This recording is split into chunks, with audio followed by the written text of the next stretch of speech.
O relato sobrenatural de hoje é o tema A Criatura da Estrada de Terra. Lembrando para me seguir, compartilhar e publicar, colocar nos favoritos, mandar seus relatos também, tanto nas redes vizinhas que vocês me conhecem, quanto aqui de West, que a gente vai estar contando.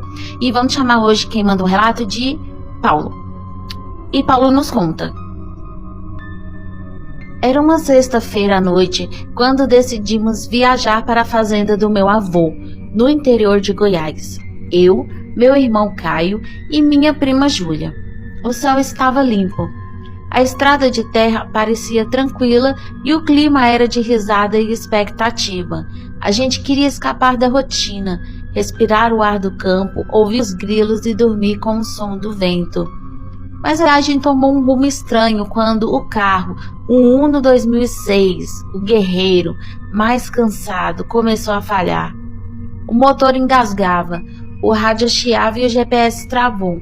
Foi então que, sem explicação, o carro parou. Não foi um pane comum, foi como se tivesse sido puxado. A gente sentiu o carro frear sozinho, como se um guincho, uma força invisível tivesse segurado as rodas dele. Caio tentou ligar de novo, nada. Júlia olhou para o celular sem sinal para chamar o nosso avô. E eu senti um arrepio, o ar ficou pesado. O céu, que antes era limpo, começou a escurecer, como se as sombras das nuvens começaram a cobrir a lua. E aí vimos. Na beira da estrada, rastejando, vi uma criatura magra, ferida, com a pele acinzentada e cheia de cortes profundos. O cheiro era insuportável, uma mistura de carne podre, ferrugem e enxofre. Os olhos da coisa brilhavam em vermelho apagado como brasas, morrendo. A criatura se arrastava, mas foi ganhando velocidade e então parou, se levantou e os ossos estalaram parecendo um galho seco, como madeira seca. E ela cresceu, os músculos se inflando como se estivesse inchando, como se estivessem absorvendo energia do chão. A gente ficou paralisado, o medo tomou de conta. Caio tentava ligar o carro se tremendo e a Júlia chorava tanto que eu só conseguia olhar. A criatura veio até o capô, mas não atacou. Ela colocou as patas, as mãos, os dedos longos e unhas como garras, não sei explicar direito, no capô do Uno e empurrou. O carro se moveu 1 metro, sem motor, sem força, como se fosse um brinquedo. A gente gritou desesperadamente, mas a criatura não parecia querer nos ferir. Ela olhou pra gente e sorriu um sorriso meio torto, como se os músculos não soubessem como fazer aquilo, meio cara de homem, meio cara de cachorro. Foi surreal. E então, ela fez algo impossível. Ela segurou o carro, chacoalhou sozinha o carro, como se pesasse nada, e com um salto seco, sem som, desapareceu na escuridão da mata.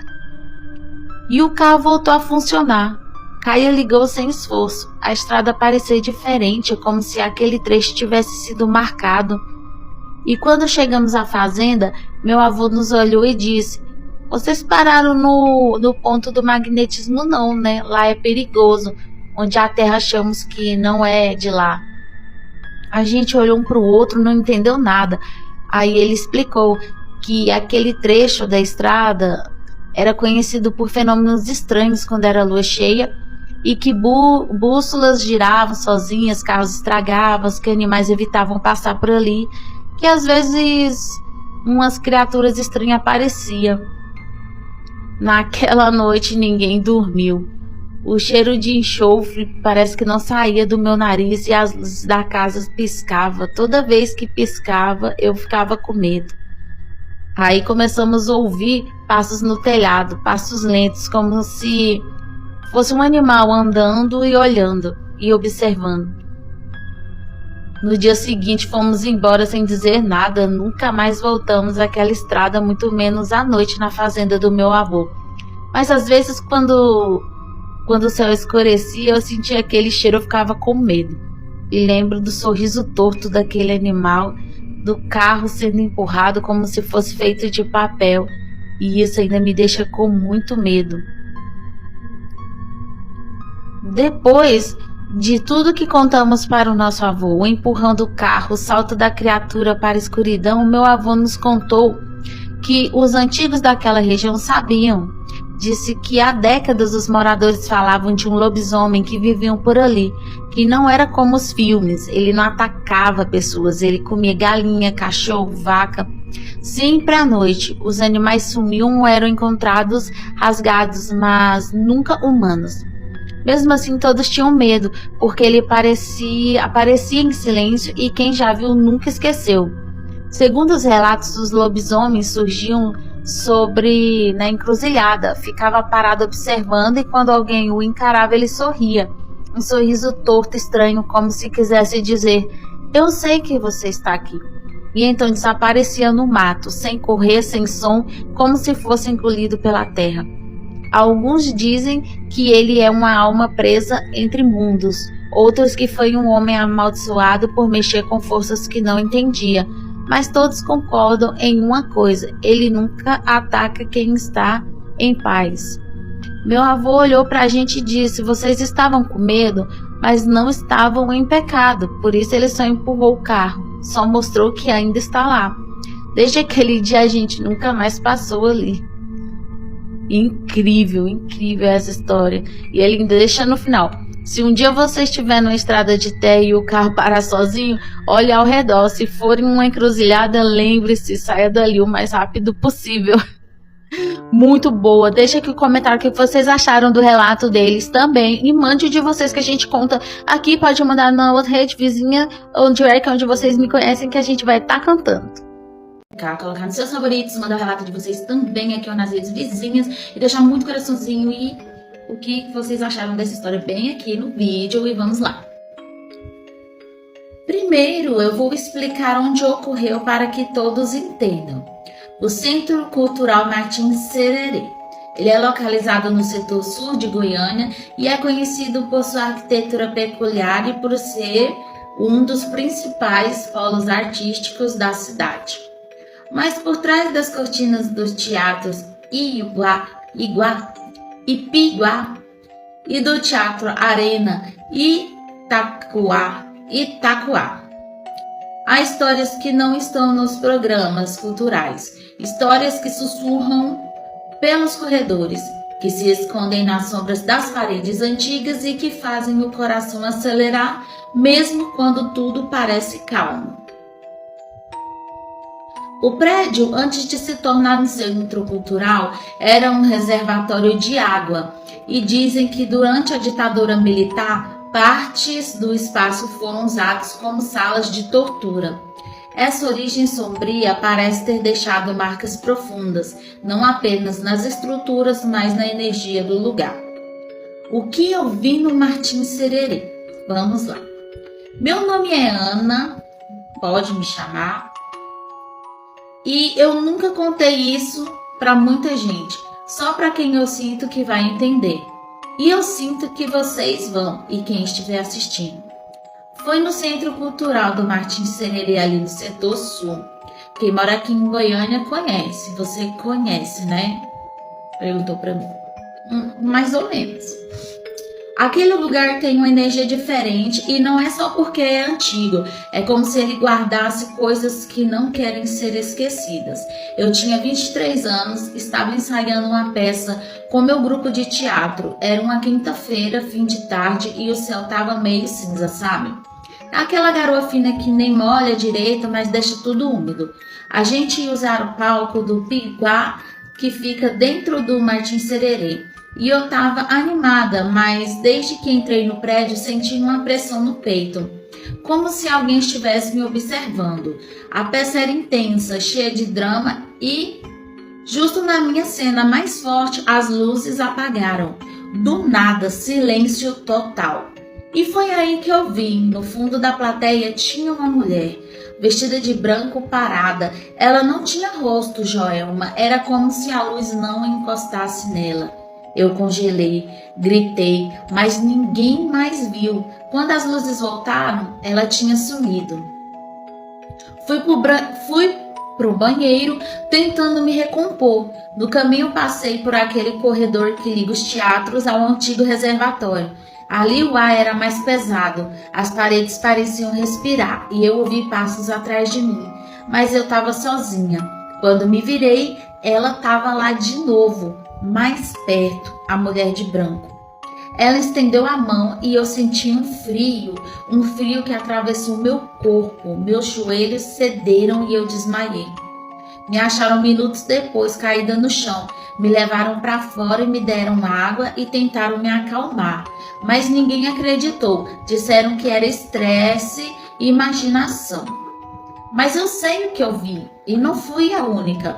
Depois disso comecei a conversar com funcionários antigos e eles me contaram coisas. Vozes que ecoam nos teatros vazios, portas que se trancam sozinhas, gente que sente mãos invisíveis tocando os ombros e sempre a figura dessa mulher de branco.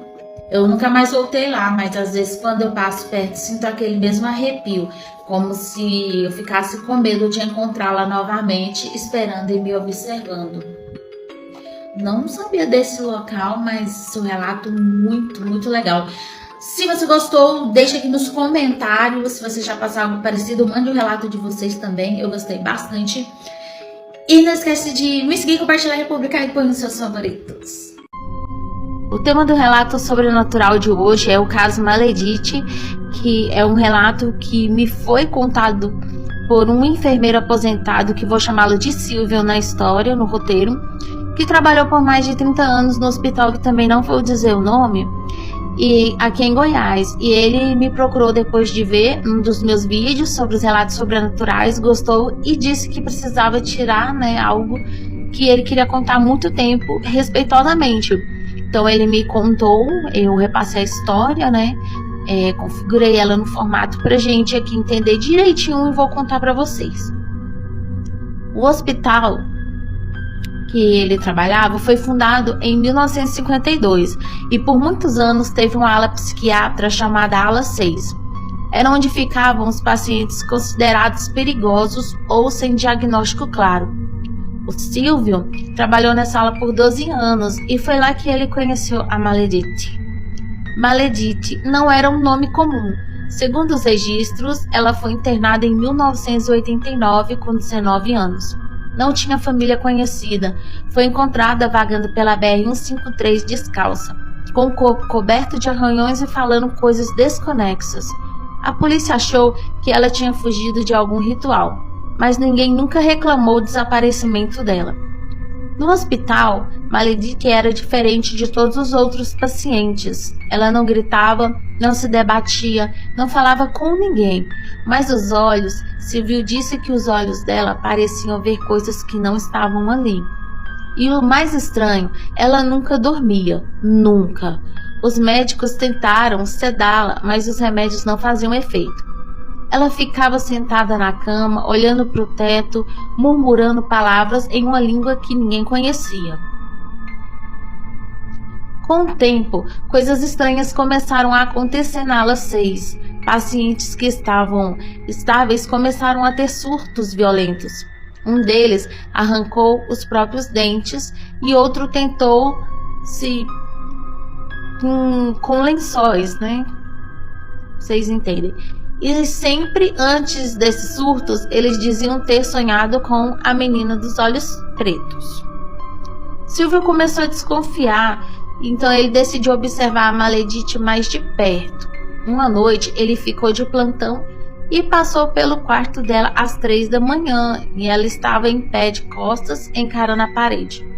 Quando ele chamou, ela se virou lentamente e disse: "Você também vai ver." No dia seguinte, o Silvio começou a ter pesadelos.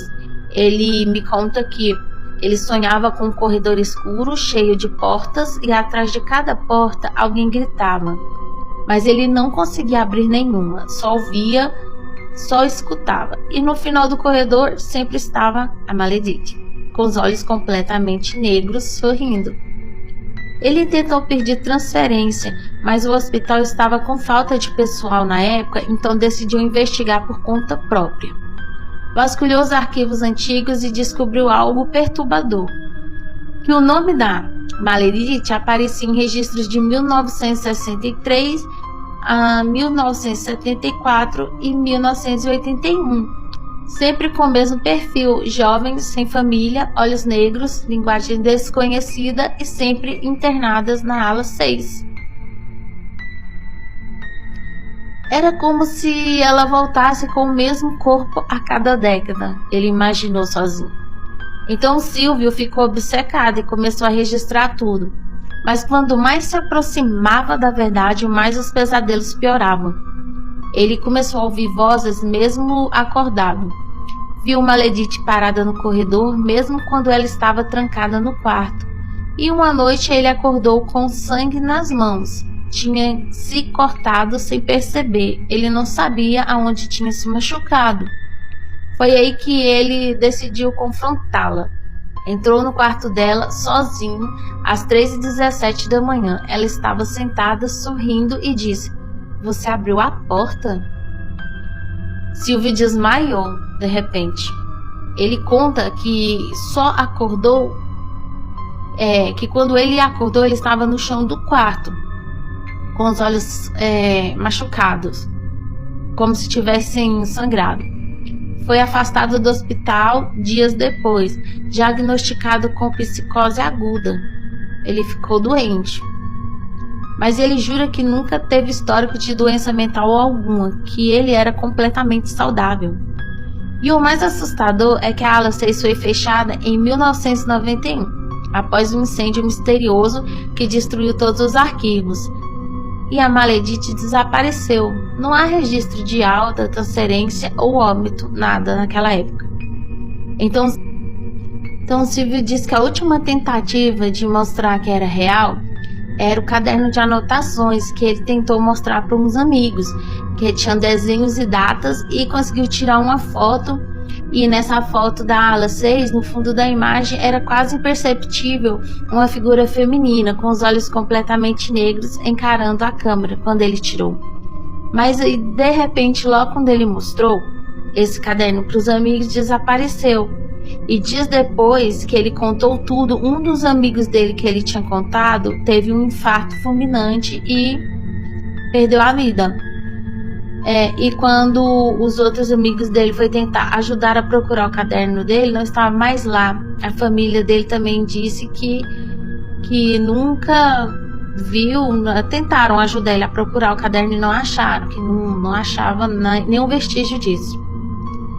E ele diz que o prédio antigo do hospital hoje, ele é abandonado, mas os moradores da região dizem que às vezes à noite dá para ver uma menina parada na janela do 3º andar, e quem que olha por muito tempo começa a sonhar, a ter pesadelos, sentir coisas ruins e escutar portas batendo.